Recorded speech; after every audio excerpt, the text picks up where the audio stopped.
So here's a question that'll probably piss some people off. When should you stop gaming? You know the question I'm talking about. When you hit 25, 30? When you get a real job? When you have kids? There's this weird cultural assumption that gaming is something you're supposed to grow out of, like it's training wheels for life or something. Well, I'm gonna flip that on its head right now. I think real gaming, actual gaming, doesn't even begin until you're older. Maybe 30, maybe later. I should probably mention up front, I'm a bit obsessive about this stuff.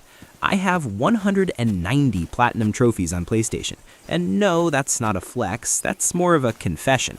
It means I'm the guy who can't just finish a game. I have to explore every corner, find every secret, see everything the developers put in there.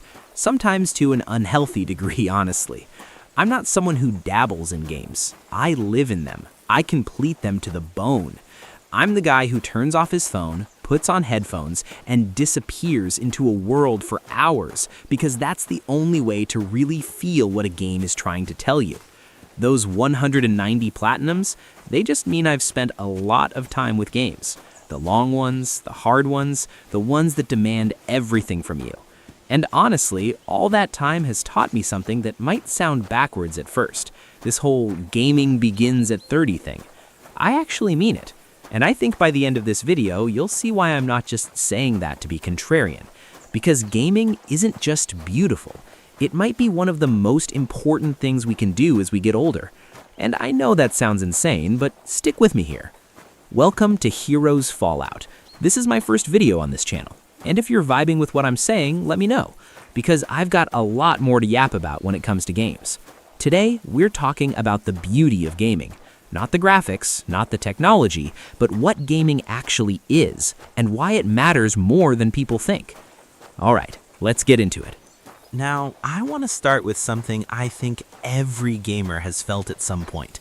That guilt. You know what I'm talking about. You've been playing for a few hours, maybe you just finished a massive quest in The Witcher 3, or you finally beat that boss you've been stuck on, or you're just wandering around the world in Kingdom Come Deliverance because the town feels so alive you don't even want to do missions. And then it hits you, that voice in the back of your head. What am I doing? I could have been productive. I could have gone to the gym. I could have learned something useful. I could have been working on that side project. That sinking feeling. Guilt, like gaming is this unproductive, passive escape, a waste of time.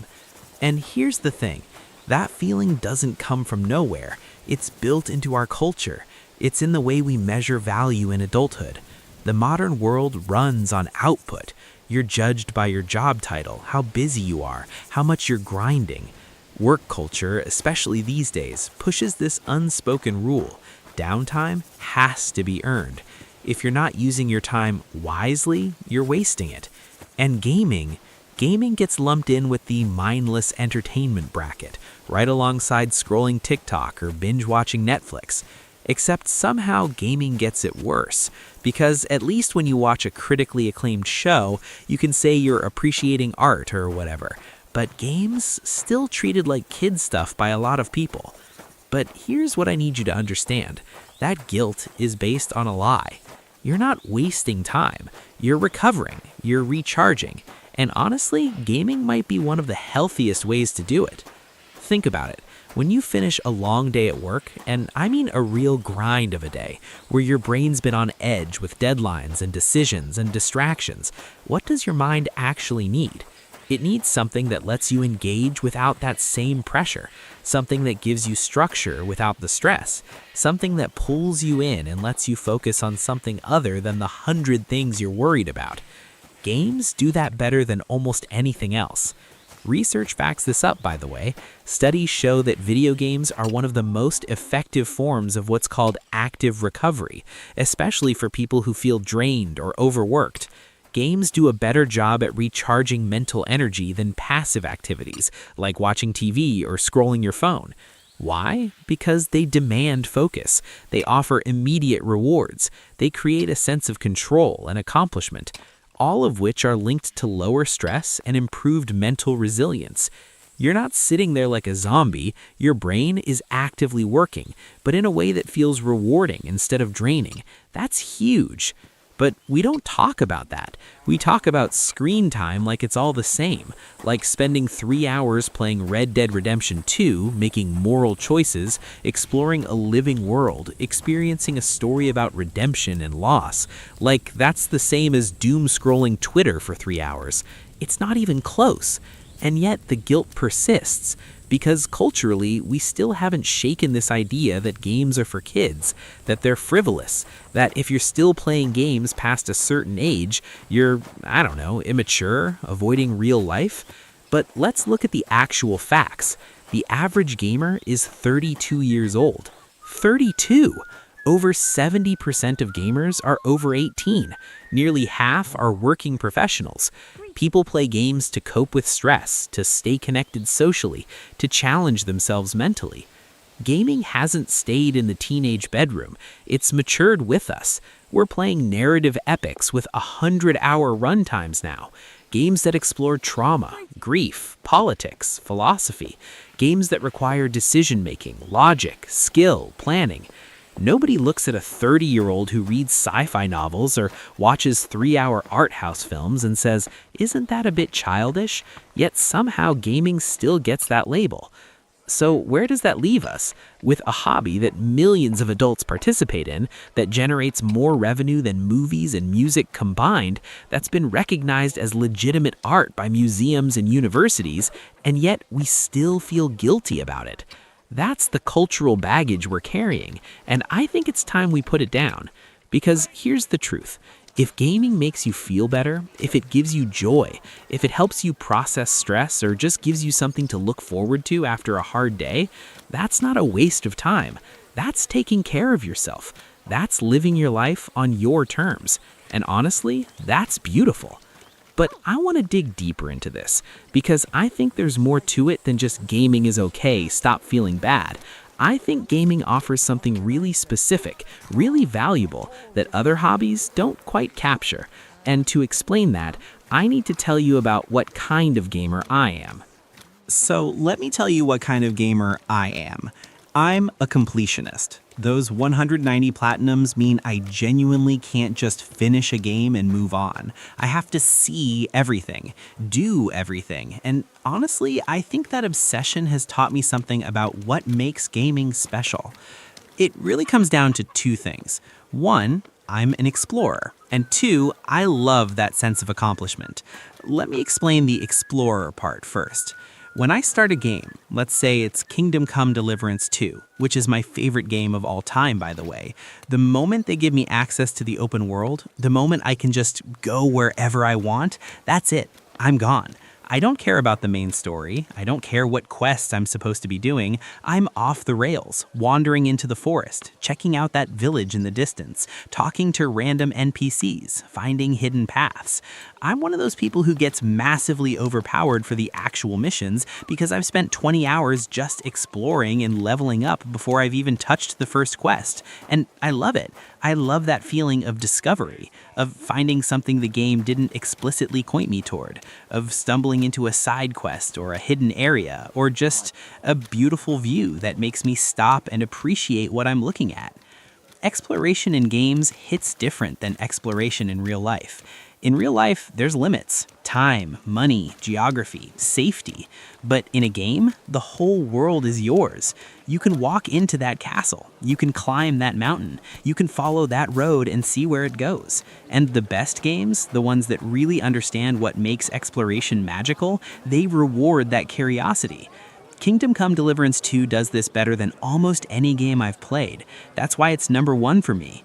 The world feels alive, and I don't just mean graphically, though it is gorgeous. I mean the NPCs have routines. They wake up, go to work, eat, sleep. If you follow a random villager, you'll see them actually living their life. A carpenter goes to his shop, chops wood, talks to his wife, visits the tavern. It's not scripted for a quest, it's just there. The world existing independent of you. That level of detail, that sense of life, it makes exploration feel meaningful. You're not just walking through a pretty environment, you're visiting a place that feels real. Compare that to Assassin's Creed. And look, I'm not trying to trash Assassin's Creed. Ubisoft makes beautiful games, stunning. The environments are incredible, but they don't feel alive. Not like KCD2 or The Witcher 3. In Assassin's Creed, NPCs are set dressing. They react to you in generic ways. You pull out a sword, they all panic with the same animation.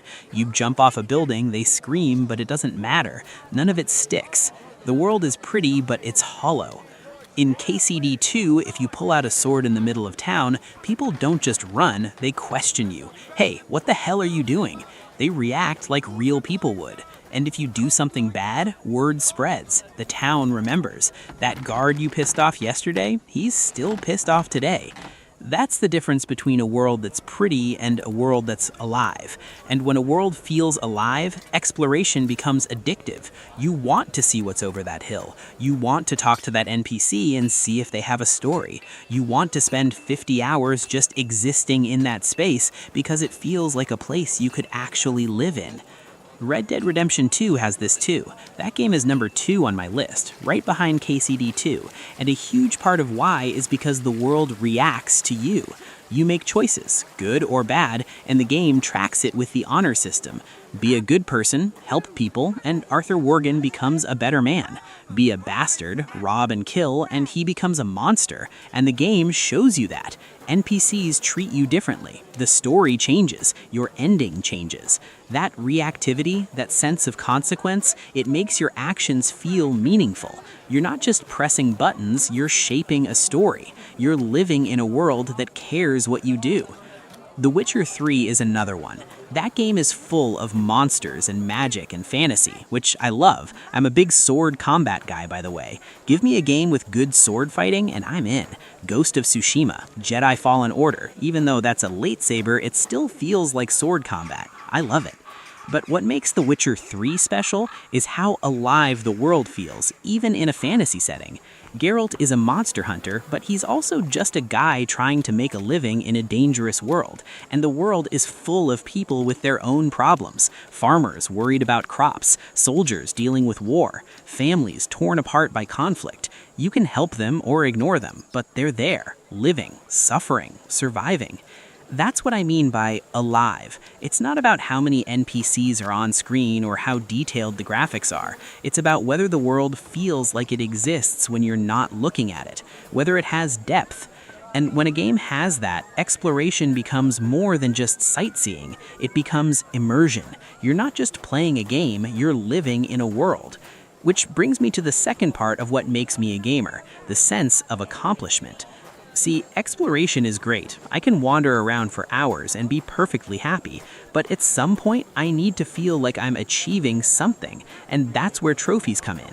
Trophies give me structure. They give me a roadmap. They turn exploration into purpose. I'm not just wandering aimlessly, I'm looking for that last collectible, completing that last challenge, finishing that last mission. And when that platinum trophy pops up on screen, that rush of accomplishment is real.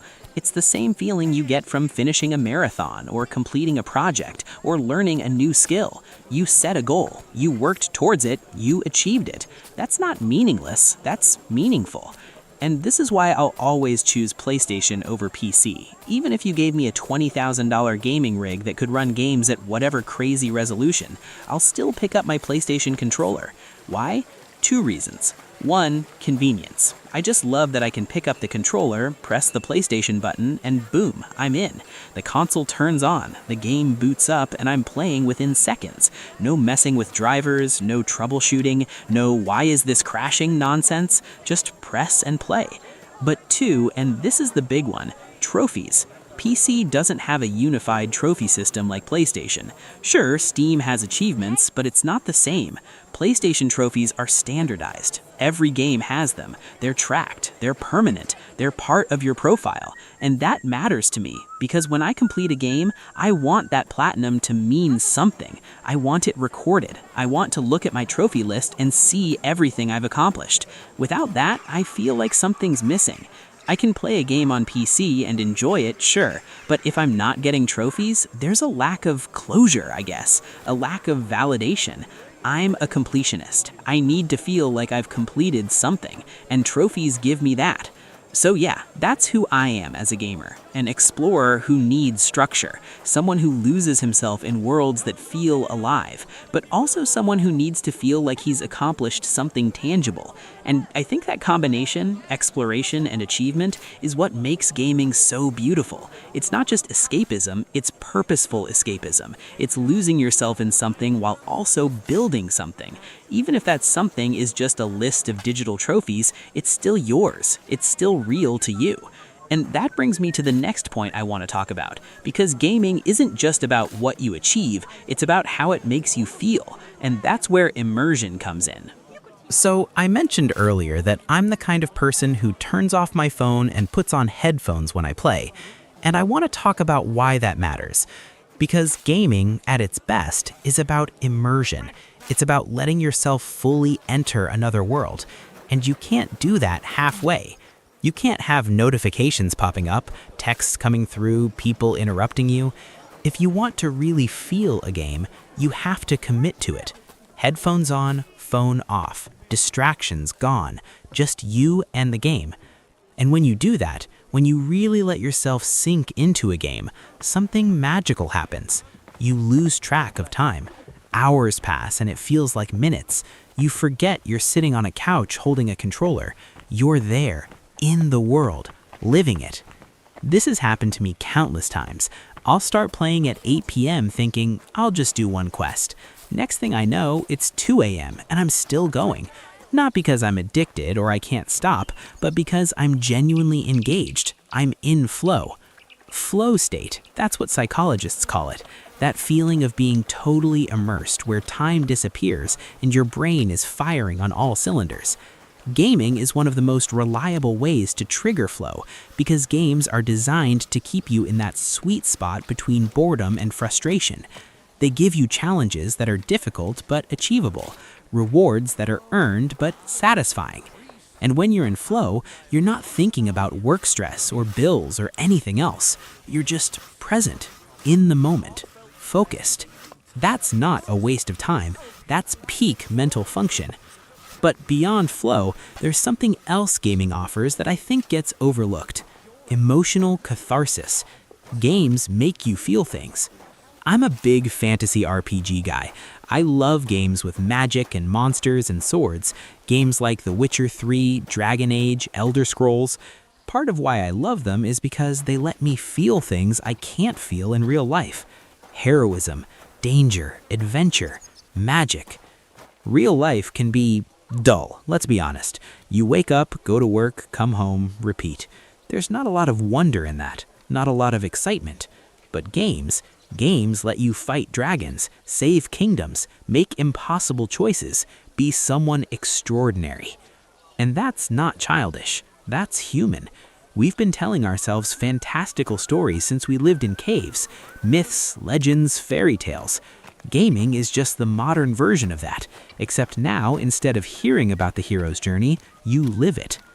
There's something deeply satisfying about that, about stepping into a role that's bigger than yourself, about mattering in a world even if that world is fictional. Red Dead Redemption 2 hit me hard emotionally, and I know I keep mentioning RDR2, but it's number 2 on my list for a reason. That game is about a lot of things: loyalty, betrayal, the end of an era. But at its core, it's about redemption. It's about Arthur Morgan trying to be a better man in the time he has left. And the honor system I mentioned earlier, that's not just a game mechanic, it's a moral framework. Every choice you make, whether you help someone or rob them, whether you show mercy or take revenge, it all adds up. And by the end, you see the man you've become reflected back at you. When Arthur died, and this isn't a spoiler, the game came out years ago, I felt it. I genuinely felt sad because I'd spent 80 hours with this character. I'd made his choices. I'd shaped his story. And when it ended, it meant something. That's not a waste of time. That's art. Games have made me feel things I don't feel anywhere else. Fear in horror games, joy in co-op victories, loss in tragic endings, pride in overcoming impossible challenges. And that's beautiful. That's why I keep coming back. But here's where I think people misunderstand gaming.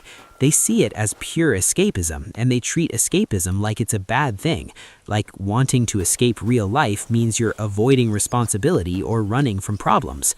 But that's not what escapism is. Escapism is relief. It's giving your brain a break from the constant pressure of reality. It's letting yourself exist in a space where the rules are different and the outcomes are in your control. Life is stressful. Work is stressful. Relationships are stressful. Money is stressful. The news is stressful. You're constantly bombarded with things you can't control, problems you can't solve, worries that don't go away. Gaming gives you control. You can't control whether your boss is in a bad mood, but you can control whether you side with the Stormcloaks or the Empire. You can't control the economy, but you can control how you build your character. You can't fix world problems, but you can save a virtual kingdom. That sense of agency, that feeling of being in control, it's therapeutic. It's healthy. And let's be real, everyone escapes. Some people escape into books, some into movies or TV shows, some into sports, some into alcohol or drugs, which is actually harmful. Gaming is one of the most safe and productive forms of escape you can have. Because while you're escaping, you're also learning. You're problem solving. You're improving reflexes and pattern recognition. You're experiencing stories and perspectives you wouldn't encounter otherwise. So yeah, I play games to escape. Life can be dull. Life can be hard. And when I've had a long day, I want to put on my headphones, boot up Kingdom Come Deliverance 2, and just exist in that world for a while. Wander through a medieval town, talk to NPCs, explore the forest, do a quest or two. And when I turn the game off and come back to reality, I feel better, calmer, more centered. That's not avoidance, that's self-care. But I think there's even a deeper reason why gaming matters. And this is where I want to get into the main argument I teased at the beginning, the controversial one, the one that might piss some people off. Gaming doesn't just become valuable as you get older. I genuinely believe that gaming begins when you're older. Let me explain. All right, here's where I make my case, and I know it sounds backward. I'm 24 years old, by the way, so I'm not some 50-year-old looking back and gatekeeping younger gamers. I'm still relatively young myself. But I genuinely believe that gaming becomes most valuable, most meaningful, most necessary when you're older, when you're in your 30s, 40s, 50s, and beyond. I'm looking forward to that. Looking forward to when gaming will mean even more than it does now, when every session will be more precious because time is more limited, when the stories will hit harder because I'll have lived more life. Why do I think this? Because that's when you actually need it. Think about what your life looks like when you're young. You're in school or just starting your career. You've got energy. You've got free time. You've got friends who are always around. Sure, you've got stress, exams, entry-level jobs, figuring out who you are. But it's a different kind of stress. It's the stress of building a life, not maintaining one. And gaming at that age, it's fun, it's social, it's a way to pass time. But you don't need it. Not really, because you've got other outlets, other ways to cope. But then you hit 30, maybe 35, maybe 40, whenever real adulthood kicks in for you. And suddenly, everything changes. You've got a career now, real responsibilities, maybe a family, maybe a mortgage. Bills pile up, work gets more demanding, your free time shrinks, your energy drains faster. And the stress isn't about building anymore, it's about surviving, about keeping everything together, about making sure you don't drop any of the plates you're spinning. You wake up and it's work stress, deadlines, meetings, politics, pressure. You come home and it's family stress. Kids need attention, spouse needs support, house needs maintenance, money needs managing.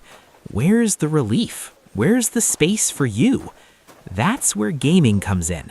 When you're older, gaming isn't just entertainment, it's an escape valve. It's the 1 or 2 hours at the end of the day where you can decompress, where you can focus on something that's challenging but rewarding, where you can feel like you have control over something, even if it's just a virtual character in a virtual world.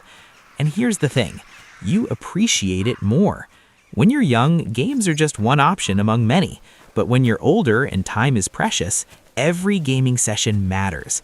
You don't waste time on bad games. You seek out the good ones, the deep ones, the ones that respect your time and your intelligence. You have the maturity to appreciate complex systems, nuanced stories, moral ambiguity. Things that might have bored you as a teenager suddenly resonate because you've lived enough life to understand what those games are actually saying. Kingdom Come Deliverance 2 wouldn't have meant as much to me at 18. I would have enjoyed the combat, sure, but the story about a young man trying to find his place in a world that's falling apart, about loyalty and revenge and justice, that hits different when you've experienced real loss, real conflict, real difficult choices.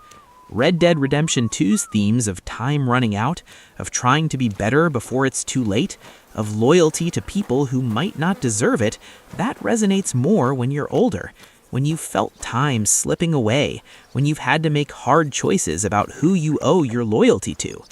The games don't change, you do, and they become more meaningful because of it. But there's another reason I think gaming begins at 30, and this might be the most important one. When you're older, you understand that life is about finding what makes you happy and protecting that, not apologizing for it, not justifying it, just doing it. Society tells you that certain hobbies are acceptable for adults and certain ones aren't. Reading is fine, watching prestige TV is fine, going to the gym is fine. But gaming, that's still seen as childish by a lot of people. Except it's not. Gaming is a $250 billion industry. It's bigger than movies and music combined.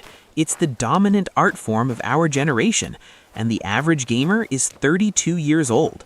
But even knowing all that, there's still this pressure to justify it, to prove it's worthwhile, to defend your hobby against people who don't understand it. And when you're young, you care what people think. You try to fit in, to be acceptable, to not be judged. But when you're older, you stop giving a shit. You realize that life is short, time is limited, and if gaming makes you happy, if it brings you joy, if it helps you cope, if it gives you something to look forward to, then that's reason enough. You don't need anyone's permission. You don't need to justify it. It's your life, your time, your choice. And that freedom, that confidence to just be yourself, that's what makes gaming at 30 better than gaming at 18. Now, I want to bring up something that I think illustrates this point perfectly. In 2025, the Game of the Year was won by an indie game called Expedition 33. Now, I wanted Kingdom Come Deliverance 2 to win. I'm not gonna lie, I was rooting for KCD 2, but Expedition 33 winning is actually perfect for my argument here. Because that game wasn't made by a massive studio with unlimited budget. It was made by a small team. People who were dedicated, people who poured their hearts into it, and they beat out the AAA giants. What does that tell you? It tells you that what matters in gaming isn't the size of the budget or the marketing push. It's the dedication, the care, the soul put into the work. And I think that's true for players too. It's not about how much time you have or how good your setup is or whether you're young enough to have the right reflexes. It's about dedication. It's about caring. It's about approaching games with intention and appreciation. And that's something you're better equipped to do when you're older. When you're 18, you can sink 80 hours into a game without thinking about it. Time is cheap, you've got plenty of it. But when you're 35 and you carve out 2 hours a night to play, those 2 hours matter. You choose your games carefully. You engage deeply. You immerse yourself fully because you know this is your time and you're not going to waste it on something that doesn't resonate. That's when gaming becomes beautiful. Not when it's a time killer, but when it's a deliberate choice, a chosen experience, something you value. And that's why I say gaming begins at 30, because that's when you have the life experience to appreciate what games can offer. That's when you need the escape most. That's when you have the confidence to embrace what you love without apologizing for it. Gaming doesn't end when you grow up. It starts when you grow up. And if you're someone who stopped gaming because you thought you were supposed to, or because someone told you it was immature, or because you felt guilty, I'm here to tell you it's okay to come back. It's okay to love games at 30, at 40, at 50, at 70. In fact, it's not just okay, it's when gaming is at its best. Now, I want to come back to something I touched on earlier, this idea that gaming is a waste of time. Because even after everything I've said, I know some of you still feel that guilt creeping in. You're playing a game, you're having fun, and then that voice, but what did I accomplish? What do I have to show for this? And here's where I need you to shift your thinking. Because that question, what did I accomplish? It's based on a flawed premise. It assumes that time only has value if it produces something external, something you can point to and say, look, I made this, or look, I earned this. But that's not true. Time also has internal value, the value of experience, of feeling, of being present. When you read a book, what do you have to show for it? Nothing tangible, just the memory of the story, the ideas it sparked, the way it made you feel. But no one calls reading a waste of time. When you watch a movie, what do you accomplish? Nothing. You sat there for 2 hours. But no one says movie watching is unproductive. So why is gaming different? It's not. It's the same. You're experiencing a story. You're engaging with art. You're giving your brain something to focus on that brings you joy. Except gaming actually gives you more than books or movies, because you're not just consuming a story, you're participating in it. You're making choices, you're solving problems, you're improving skills, hand-eye coordination, pattern recognition, strategic thinking. And yes, you're earning trophies, accomplishments that are tracked and permanent. I've got 190 of them. That's not nothing. That's a record of dedication, of challenges overcome, of goals achieved. So when someone asks, what did you accomplish today? And you say, I got 3 trophies in Elden Ring, that's a real answer. You set goals, you worked toward them, you achieved them. The fact that those goals exist in a virtual space doesn't make them less real. The effort was real, the satisfaction was real, the accomplishment was real. And beyond trophies, beyond achievements, there's this, memories. Life is about making memories. That's it. That's all we get. And memories come from 2 places, joy or trauma, hopefully more of the former than the latter. When you look back on your life, what are you going to remember? The hours you spent doing laundry, the time you scrolled Instagram, the meetings that went nowhere? Or are you going to remember the time you finally beat that impossible boss? The night you stayed up with friends playing co-op? The moment a game's story hit you so hard you had to pause and process? I guarantee you have gaming memories that you'll carry forever, moments that made you feel something. And years from now, when you're old and thinking back on your life, those memories are going to matter. Not because they were productive, but because they were yours, because they brought you joy. So no, gaming is not a waste of time. Not if it makes you happy, not if it helps you recharge, not if it gives you something to look forward to at the end of a hard day. Your time is yours, and only you get to decide how to spend it.